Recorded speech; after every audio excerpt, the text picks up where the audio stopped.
ನಮಸ್ಕಾರ, welcome back to my YouTube channel. ಇಲ್ಲಿ ನೀವು ನೋಡ್ತಿರೋ ಗಿಡದ ಹೆಸರು ಜೆರೇನಿಯಂ ಅಂತ ಹೇಳಿ. ಇದರಲ್ಲಿ ಎರಡು ವಿಧಗಳಿವೆ, ಒಂದು ನಾರ್ಮಲ್ ಜೆರೇನಿಯಂ, ಇನ್ನೊಂದು IV ಜೆರೇನಿಯಂ ಅಂತ ಹೇಳಿ. ನಾರ್ಮಲ್ ಜೆರೇನಿಯಂ ನಮಗೆ ಉದ್ದವಾಗಿ ಅಗಲವಾಗಿ ಬೆಳ್ಕೊಂಡು ಹೋಗ್ತವೆ, ಅಂದರೆ ಹೈಟ್ ಬೆಳೀತವೆ ಇವುಗಳೆಲ್ಲನೂ. ಇನ್ನೊಂದು ನಮಗೆ ಕ್ರೀಪರ್ ಥರ, ಅಂದರೆ ಬಳ್ಳಿ ಥರ ಬೆಳ್ಕೊಂಡು ಹೋಗ್ತವೆ. ಇವು ಮನಿ ಪ್ಲಾಂಟ್ಸ್ ಎಲ್ಲ ಬರ್ತಾವಲ್ಲ ಆ ಥರ. ಆದರೆ ಇದು ಸ್ವಲ್ಪ ಎಕ್ಸ್ಟ್ರಾ ರೆಂಬೆ ಕೊಂಬೆಗಳನ್ನು ಹೊಂದಿಕೊಂಡಿರ್ತವೆ. ಎರಡರಲ್ಲಿ ನಮಗೆ ತುಂಬ ಚೆನ್ನಾಗಿ ಹೂಗಳು ಬಿಡ್ತವೆ. ಇದು ಒಂದು ಲೋ ಮೇಂಟೆನೆನ್ಸ್ ಗಿಡ ಅಂತ ಹೇಳ್ಬೋದು.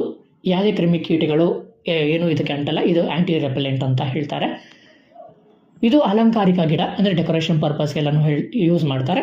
ಇದು ಒರಿಜಿನ್ ಬಂದು ಸೌತ್ ಆಫ್ರಿಕಾಯಿಂದ. ಈಗ ಅಂದರೆ ಇದು ವರ್ಲ್ಡ್ ಫೇಮಸ್ ಆಗಿದೆ, ಎಲ್ಲ ಕಡೆ ಬೆಳೀತಾರೆ ಇದನ್ನು ಗಿಡನ. ನಮಗೆ ಇದರ ಪ್ರೈಸಿಂಗ್ ಅಂತ ಬಂದರೆ ಒಂದು ಗಿಡದ ಬೆಲೆ ನಮಗೆ ಒಂದೊಂದು ಕಡೆ ಒಂದೊಂದು ಥರ ಇರುತ್ತೆ. ಮತ್ತು ಅದ್ರ ಕಲರ್ ಮೇಲೆ ಹೋಗುತ್ತೆ ಇದರ ಪ್ರೈಸು. ಈ ನಾರ್ಮಲ್ ಜೆರೇನಿಯಂ ನಿಮಗೆ ಒಂದು 80 ರೂಪಾಯಿಂದ ಇಲ್ಲ 60-80 ರೂಪಾಯಿಂದ 120 ರೂಪಾಯಿವರೆಗೂ ಹೋಗುತ್ತೆ ಪ್ರೈಸಿಂಗು. ಅದೇ ನಿಮಗೆ ಈ IV ಜೆರೇನಿಯಂ ಅಂತ ಬಂದಾಗ ಅದು ಒಂಚೂರು ಕಾಸ್ಟ್ಲಿ ಇರುತ್ತೆ.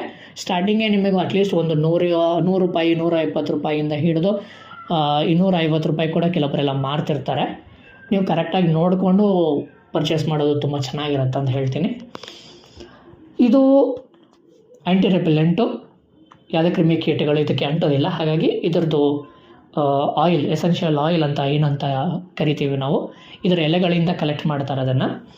ಅದು ತುಂಬ ಆರ್ಗ್ಯಾನಿಕ್ ಅಂತ ಹೇಳ್ತಾರೆ. ಹಾಗಾಗಿ ಇದನ್ನು ನಮಗೆ ಪರ್ಫ್ಯೂಮ್ಸ್ ಎಲ್ಲ ಬಳಸ್ತಾರೆ. ಹಲವಾರು ಬಣ್ಣಗಳಲ್ಲಿ ನಮಗೆ ಈ ಹೂಗಳನ್ನ ನೋಡ್ಬೋದು. Pink, red, white, orange, mixed ಕಲರ್ಸಲ್ಲಿ, ಅಂದರೆ ಡಬಲ್ ಕಲರ್ಸಲ್ಲಿ ಕೂಡ ಬರ್ತವೆ ಇವು. ಇದನ್ನು ಬೆಳೆಸೋದು ಕೂಡ ತುಂಬ ಈಸಿ, ಕಟಿಂಗ್ಸಿಂದ ಬೆಳೆಸ್ಬೋದು. ನೆಕ್ಸ್ಟ್ ವೀಡಿಯೋಲಿ ನಿಮಗೆ ತೋರಿಸ್ತೀನಿ ಹೇಗೆ ಬೆಳೆಸೋದೇನು ಅಂತ ಹೇಳಿ, ನಾನು ಎಷ್ಟು ಗಿಡಗಳು ಬೆಳೆಸಿದ್ದೀನಿ ಕಟಿಂಗ್ಸಿಂದ ಅಂತ ಹೇಳಿ. ಈ ವಿಡಿಯೋ ಇಷ್ಟ ಆದಲ್ಲಿ ಲೈಕ್, ಶೇರ್, ಸಬ್ಸ್ಕ್ರೈಬ್.